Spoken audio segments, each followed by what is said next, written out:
Everyone, आज मैं story start करने से पहले आप लोगों का कुछ कीमती वक्त लूँगी। आप लोग मेरे पोस्ट को नहीं पढ़ते, मैं पोस्ट के ज़रिए ही आप लोगों से कनेक्ट होती हूँ, तो प्लीज़ पोस्ट को ज़रूर पढ़ा करें। और जो मेरे पोस्ट को पढ़ते हैं और उस पर रिप्लाई करते हैं, उनकी दिल से शुक्रगुजार हूँ। तो अब मैं आप लोगों का ज़्यादा टाइम नहीं लूँगी, कहानी स्टार्ट करते हैं।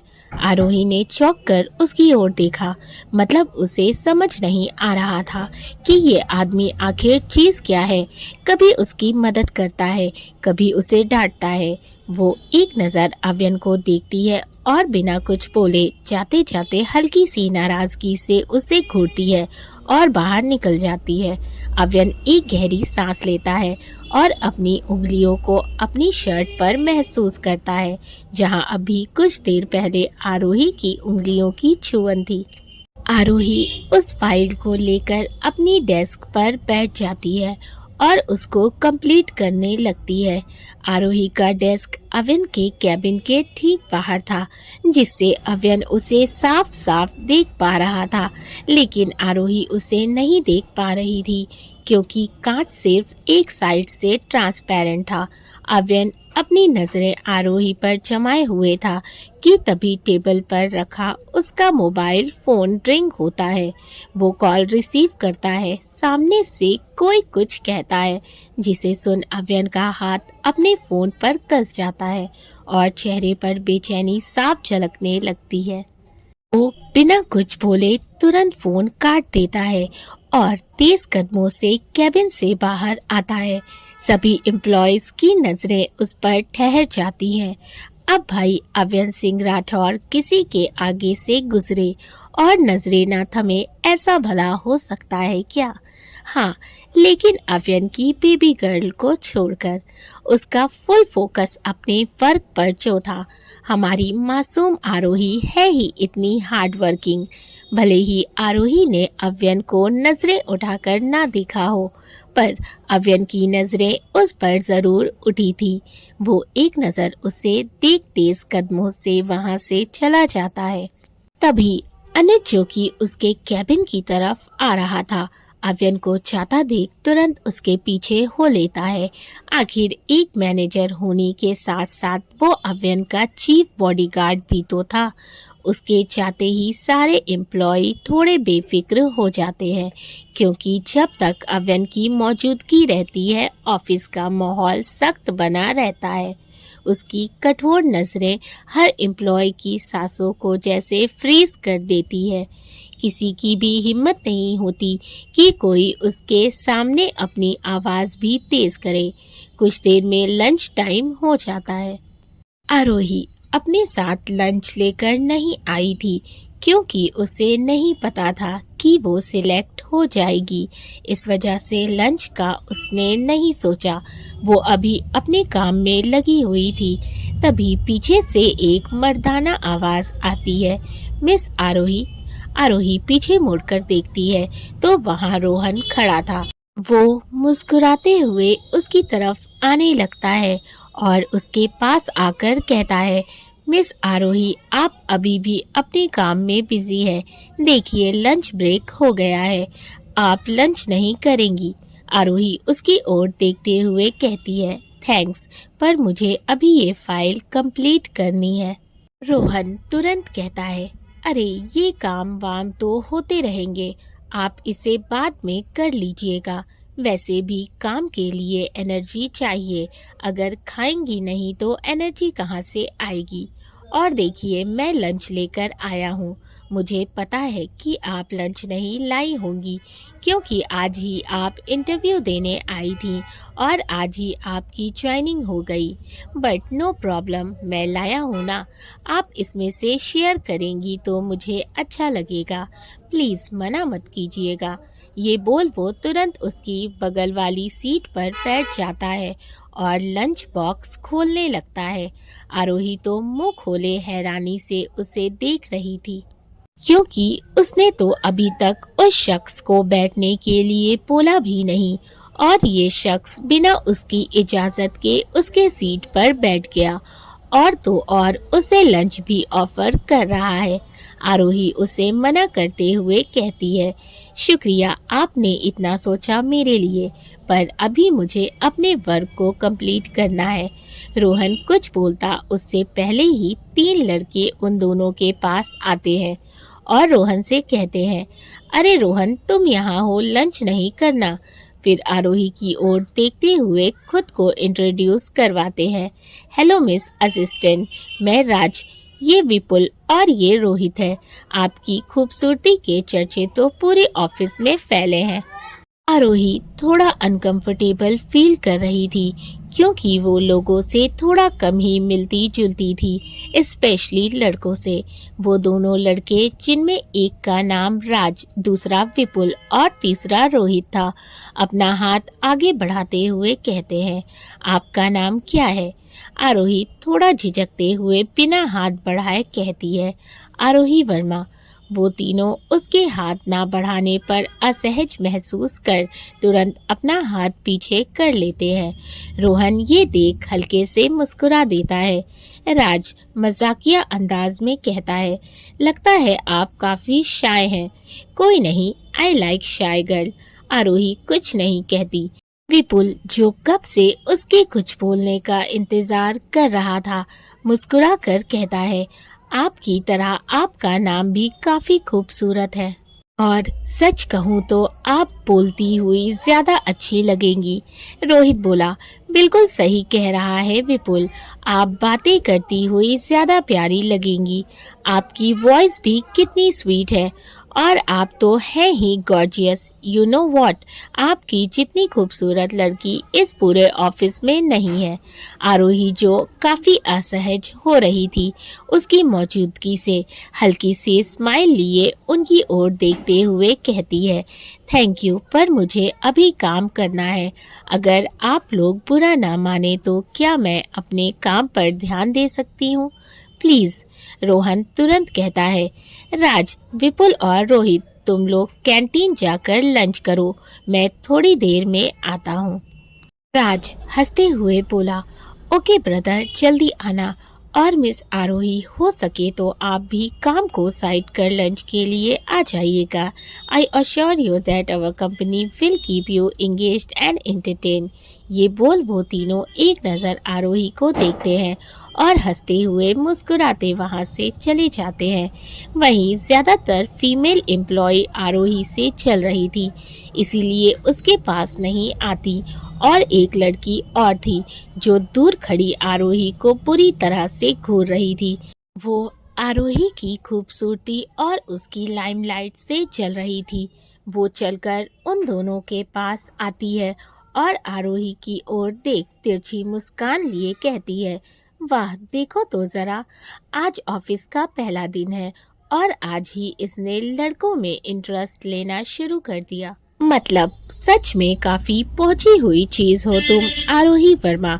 उस लड़की की ऐसी बेहुदा बातें सुन आरोही को बहुत गुस्सा आता है, लेकिन वो कुछ बोलती उससे पहले ही रोहन की गुस्से भरी आवाज उस लड़की के कानों में पड़ती है, बिहेव योरसेल्फ रिया, कैसी बकवास बातें कर रही हो तुम। एक लड़की होकर दूसरी लड़की के लिए ऐसी बातें करती हो तुम, शर्म नहीं आती तुम्हें? रिया चिढ़कर कहती है, तुम इस लड़की के लिए मुझसे बहस कर रहे हो रोहन? आखिर इसमें ऐसा क्या है जो तुम सब इसके आगे पीछे घूम रहे हो, इसकी तारीफों के पुल बांध रहे हो? आरोही से जब उसकी बातें बर्दाश्त नहीं होती तो वो सख्त लहजे में कहती है, तुम्हारे मन में मेरे लिए आखिर इतनी कड़वाहट क्यों है, जबकि मैं तो तुम्हें जानती भी नहीं। आज ही तो आई हूँ इस ऑफिस में। क्या मुझसे कोई गलती हो गई है जो तुम मुझसे ऐसे बिहेव कर रही हो? रिया आंखों में जलन लिए बोली, हाँ की है तुमने गलती, इस ऑफिस में आकर, अव्यन सर की असिस्टेंट बनकर, और जो तुम ये भोली बनने का नाटक कर रही हो। बहुत खूब जानती हूँ मैं ऐसी लड़कियों को, सामने कुछ पीछे कुछ, लेकिन डोंट वरी, तुम्हारा ये नकाब है ना, ज्यादा दिन नहीं चलेगा, क्योंकि इसे मैं बहुत जल्द उतार फेंकूंगी। Just wait and watch miss Aarohi Verma. ये बोल वो एक नज़र उसे घूरती है और वहां से चली जाती है। रोहन आरोही की ओर देखते हुए कहता है, डोंट वरी आरोही, तुम परेशान मत हो और रिया की बातों को ज्यादा सीरियस मत लेना। वो ऐसी ही है। वो इस पूरे ऑफिस की सबसे ब्यूटीफुल लड़की है जिसका उसे बहुत घमंड है, लेकिन उसकी ये ब्यूटी तुम्हारी खूबसूरती के आगे फीकी पड़ गई, जिस वजह से उसके दिल में तुम्हारे लिए जलन और गुस्सा है। एंड यू नो व्हाट, उसने बहुत कोशिश की अव्यन सर की असिस्टेंट बनने की, पर नहीं बन पाई और तुम उनकी असिस्टेंट बन गई। And the reason she is jealous of you, जिस वजह से वो तुमसे चल रही है। But don't worry about it, लेकिन तुम परेशान मत हो और उसकी बातों को सीरियस मत लो, वो ऐसी ही है। फिलहाल तुम लंच करो। ये बोल वो लंच बॉक्स खोल रहा था। आरोही को रिया की बातें बहुत तकलीफ दे रही थी, इसीलिए वो रोहन को मना करते हुए कहती है, मुझे भूख नहीं रोहन, और लगेगी भी तो मैं कैंटीन में जाकर खुद कुछ खा लूंगी। आप जाकर अपने दोस्तों के साथ लंच कीजिए, ये आपके और मेरे लिए, हम दोनों के लिए बेहतर होगा। रोहन उसकी बातों को समझ धीरे से सिर हिलाते हुए कहता है, ओके आई नो कि तुम मेरे साथ लंच करने में थोड़ी अनकंफर्टेबल फील कर रही हो, बट इट्स ओके, मैं समझ सकता हूँ। और तुम रिया की बातों को लेकर थोड़ा हर्ट हो। सच कहूँ तो वो लड़की है ही ऐसी, अच्छे खासे मूड को खराब कर दे। ठीक है फिर मैं चाहता हूँ, तुम अपना काम करो। ये बोल वो टेबल से अपना लंच बॉक्स उठाता है और वहाँ से चला जाता है। आरोही वापस अपने काम में लग जाती है। तभी उसका फ़ोन जो टेबल पर रखा था, उस पर एक नोटिफिकेशन आती है। वो फ़ोन खोल कर देखती है तो तारा का मैसेज था, आरू कहाँ है तू, तू ठीक है ना? कॉल क्यों नहीं रिसीव कर रही है? आरोही को याद आता है कि उसने तो फ़ोन साइलेंट कर रखा है, और तो और उसने घर में भी अभी तक अपने सिलेक्शन की बात बताई नहीं। वो अपने सर पर हल्के से मारती हुई बोली, अरे यार आरोही, तू कितनी लापरवाह हो गई है। घर पर मम्मी और तारा मेरे लिए कितना परेशान हो रही होंगी। उफ, मैं कैसे भूल गई उन्हें बताना। मैं सच में बहुत भुलक्कड़ हो गई हूँ। मुझे अभी उन्हें कॉल करना होगा। ये बोल वो तुरंत फ़ोन साइलेंट से हटाती है और कॉल करती है। इधर दूसरी तरफ शहर का सबसे बड़ा और फेमस हॉस्पिटल का एक वार्ड, जहां अवन पॉकेट में हाथ डाले सख्त अंदाज में बिल्कुल शांत खड़ा अनय को एकटक घूर रहा था। वहीं अनय सामने बेड पर डर से नजरें झुकाए बैठा था। उसके सिर पर पट्टी बंधी थी, होठों के पास हल्की चोट थी और पैर में भी हल्की सूजन थी। डॉक्टर ने अपनी स्टेथोस्कोप हटाई और फाइल बंद करते हुए हल्की मुस्कान के साथ कहा, आपको परेशान होने की ज़रूरत नहीं है मिस्टर राठौर। चोट ज़्यादा गहरी नहीं है। हमने कुछ दवाइयाँ लिख दी हैं जो जल्दी रिकवरी में मदद करेगी। हम डिस्चार्ज पेपर तैयार करवा रहे हैं। ये बोल वो वहाँ से चले जाते हैं। अव्यन अनुज की ओर देखता है, जो एक साइड खामोशी से खड़ा था। अव्यन गहरी आवाज में कहता है, अनुज, अनय को कार में बैठाओ, मैं आता हूँ। अनुज धीरे से सिर हिलाता है और अनय की ओर बढ़ जाता है। अनय नजर उठाकर अव्यन की ओर देखता है। वो दिल ही दिल में बहुत खुश था कि उसका बड़ा भाई इस वक्त उसके पास उसके साथ है। यहाँ तक कि अनय को हॉस्पिटल लाने वाला भी अव्यन ही था, लेकिन थोड़ा मायूस भी था क्योंकि अभी तक अव्यन ने उससे उसकी खैरियत नहीं पूछी थी। लेकिन अनय ये भी जानता था कि अव्यन का नेचर ऐसा ही है, इसीलिए वो अपने ख्याल को झटक देता है। अव्यन एक हल्की नज़र अनय पर डालता है, फिर वार्ड से बाहर निकल जाता है। अनुज की मदद से अनय धीरे से उठकर खड़ा होता है। अनुज उसे सहारा देकर वार्ड से बाहर लेकर आता है, जबकि अव्यन डॉक्टर के केबिन में आता है और चेयर पर बैठते हुए अपने दोनों हाथों को टेबल पर रख सीरियस टोन में कहता है, doctor, is Anay okay? The injury isn't too deep, is it? Doctor, Anay ठीक है, चोट ज़्यादा गहरी तो नहीं है ना? डॉक्टर हल्की मुस्कान लिए कहते हैं, yes mister Rathore, he is definitely fine, there is no need to for you to worry. हाँ मिस्टर राठौर, वो बिल्कुल ठीक है, आपको चिंता करने की कोई ज़रूरत नहीं है, बस थोड़ी देखभाल और आराम की ज़रूरत है। और फिर मैंने जो दवाइयाँ लिखी हैं उनसे वो जल्दी रिकवर हो जाएंगे, तो आप फिक्र मत कीजिए। आप बस इस फॉर्म पर साइन कर दीजिए, जिससे आप जल्दी मिस्टर अनय को घर लेकर जा सकते हैं। व्यन के चेहरे पर इस वक्त एक सख्ती थी, लेकिन दिल ही दिल में अनय के लिए फिक्र भी थी। वो उस फॉर्म पर साइन कर देता है और अपना ब्लेजर ठीक करते हुए केबिन से बाहर निकल जाता है। शाम हो रही थी। हॉस्पिटल की स्ट्रीट लाइट हल्की रोशनी बिखेर रही थी। पार्किंग में कार खड़ी थी। अनय उसमें बैठ चुका था। अव्यन हॉस्पिटल से बाहर आता है और धीमे कदमों से कार की ओर बढ़ता है। वो कार का दरवाज़ा खोलता है। तभी अनय की धीमी आवाज़ आती है, आप मुझसे नाराज़ हैं भाई? रात ठंडी थी। हॉस्पिटल की स्ट्रीट लाइट हल्की रोशनी बिखेर रही थी। पार्किंग में गाड़ी खड़ी थी और अनय उसमें बैठ चुका था। स्ट्रीट लाइट के हल्के उजाले में उसकी आंखों की मासूमियत और भी साफ दिख रही थी। अव्यन धीमे कदमों से कार की तरफ आता है। जैसे ही उसने दरवाज़ा खोला, अनय ने हौले से कहा, भाई, आप नाराज़ हैं ना मुझसे? अव्यन का हाथ दरवाजे की पकड़ पर जरा सा टाइट हुआ, लेकिन फिर उसने बिना अनय की तरफ देखे कार में बैठते हुए सख्त लहजे में कहा, बैठे रहो चुपचाप, फालतू बातें मत करो। अनय अव्यन के बगल वाली सीट पर बैठा हुआ था, वहीं अनुज पैसेंजर सीट पर पीछे बैठा था। अव्यन जैसे ही कार स्टार्ट करता है, ठीक उसी पल उसकी नज़र अनय के हाथ पर पड़ी, जो अब भी हल्का काँप रहा था।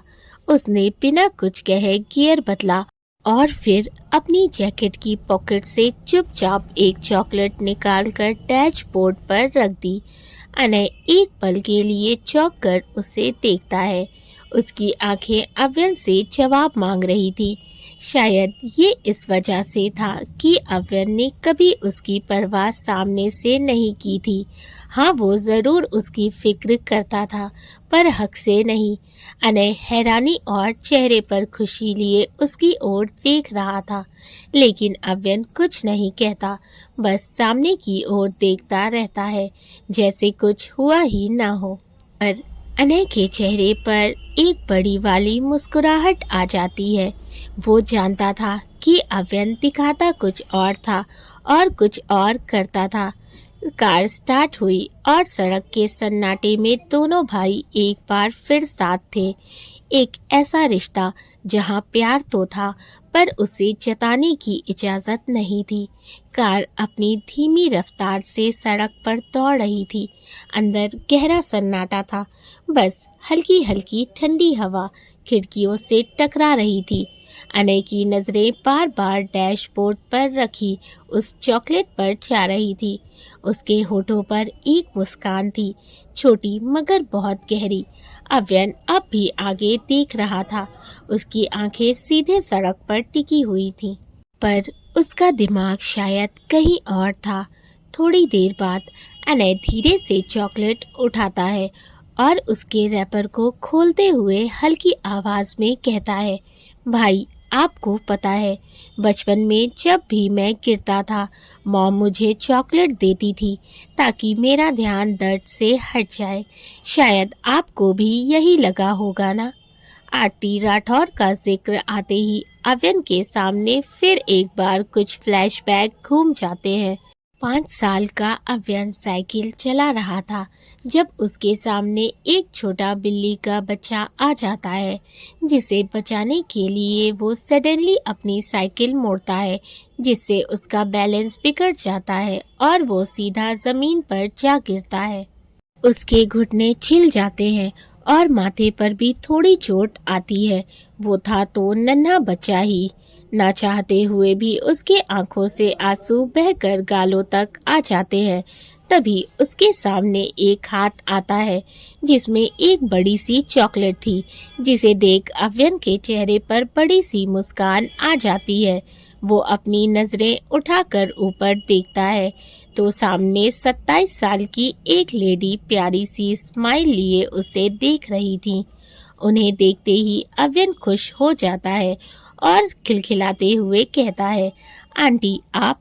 वो लेडी हंसते हुए, हाँ मैं हूँ मेरा बच्चा, देखिए मैं आपके लिए क्या लाई हूँ। ये बोल वो चॉकलेट की ओर इशारा करती है। अव्यन अपनी प्यारी सी आवाज में कहता है, आप ये चॉकलेट मेरे लिए लाई हैं। वो लेडी जो और कोई नहीं आरती थी, मुस्कुराते हुए उसे तुरंत गोद में ले लेती है और उसके गालों को चूमते हुए कहती है, बिल्कुल मेरा बच्चा, ये चॉकलेट मैं अपने प्यारे से क्यूट से अव्यन बेबी के लिए लाई हूँ। ये सुन अव्यन तुरंत उनके हाथ से वो चॉकलेट ले लेता है और उसके रैपर को खोल खाने लगता है। इस बीच वो अपनी चोट को पूरी तरह से भूल चुका था, जिसे देखते हुए आरती तुरंत उसके सर और पैर पर बैंडेज कर देती है। ये सारी बातें याद आते ही अव्यन की आंखें गुस्से से सख्त हो जाती हैं, लेकिन वो अपने गुस्से को खुद में जब्त करते हुए अपने सर को हल्के से झटकते हुए कार की स्पीड थोड़ी और बढ़ा देता है और अनय की ओर देखते हुए बिना चेहरे पर कोई एक्सप्रेशन लिए कहता है, मुझे नहीं पता तुम्हारी मॉम क्या करती थी और क्या नहीं करती, और मुझे ये जानने में कोई इंटरेस्ट भी नहीं है। अनय हल्की मायूसी लिए बोला, वो आपकी भी मॉम है भाई, वो हम दोनों से बहुत प्यार करती हैं। मॉम आपको बहुत याद करती हैं भाई। उसकी बातें सुन अव्यन इस बार जरा तेज आवाज में चिढ़कर कहता है, शट अप अनय, मुझे कुछ नहीं सुनना उनके बारे में। And I am telling you again, she is not my mother and you are not my brother. Did you get it? और मैं ये एक बार फिर से तुम्हें कह रहा हूँ कि वो मेरी माँ नहीं है और ना ही तुम मेरे भाई। समझ आया तुम्हें? So just sit quietly and don't over think it. तो चुप करके बैठो, ज्यादा दिमाग मत लगाओ। उसकी आवाज सख्त थी, जिससे अनय की आंखें हल्की सी नम हो गई थी। वो कुछ नहीं कहता, बस खामोशी से विंडो की ओर मुंह करके बैठ जाता है। अनुज चुपचाप पीछे बैठा दोनों भाइयों की नोक-झोंक को देख रहा था। वो अपने बॉस के सख्त मिजाज को भी जानता था और अनय के सॉफ्ट नेचर से भी वाकिफ था। फिलहाल वो चुप रहने में ही भलाई समझता है। अनय को यूं खामोश देख अव्यन को ये अंदाजा हो गया था कि उसने शायद उसे कुछ ज्यादा ही बोल दिया है। वो अपने लहजे में थोड़ी नरमी लाते हुए उसकी ओर देखकर कहता है, मैंने ये चॉकलेट तुम्हें देखने के लिए नहीं, खाने के लिए दी है।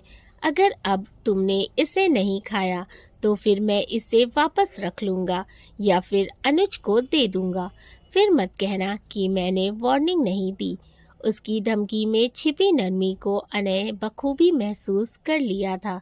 वो हल्के से मुस्कुराया और धीरे से चॉकलेट का एक बाइट लेकर कहता है, आप तो कह रहे थे कि मैं आपका भाई नहीं हूँ, लेकिन फिर इतनी परवाह क्यों कर रहे हैं?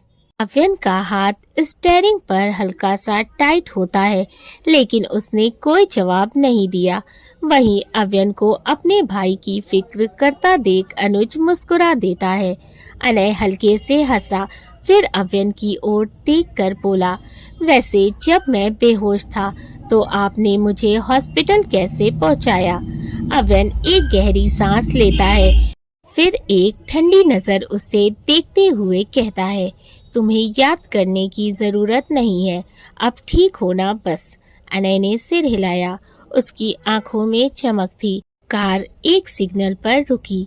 थोड़ी देर की चुप्पी के बाद अवन ने बिना उसकी तरफ देखे धीरे से कहा, अब पैर ज्यादा दर्द तो नहीं कर रहा? अनय ने फिर से एक बार चौंक कर अव्यन को देखा। वो अब भी सामने देख रहा था, जैसे ये सवाल उसने पूछा ही ना हो। अनय की आंखों में हल्की नमी आ गई, लेकिन उसने मुस्कुराते हुए कहा, नहीं भाई, अब बिल्कुल ठीक हूँ। अव्यन ने हल्की सी सांस छोड़ी और कार आगे बढ़ा दी। उसकी आंखों में अब भी वही शक्ति थी, मगर अनय को पता था कि अवन के दिल में जो जगह उसके लिए थी वो बहुत स्पेशल थी। रात का सन्नाटा विला के चारों ओर पसरा था। जैसे ही गाड़ी पोर्च में रुकी, नौकरों ने तुरंत गेट खोला। अनुज तुरंत कार से बाहर आया और आगे बढ़कर कार का दरवाजा खोला। अनय ने धीरे धीरे पैर बाहर रखा। हल्का दर्द उसे हुआ, लेकिन उसने चेहरे पर जाहिर नहीं होने दिया। अव्यन चुपचाप गाड़ी से उतरा। तभी अनय ने हल्के से उसका हाथ पकड़ लिया। अव्यन ने चौंक कर उसकी ओर देखा।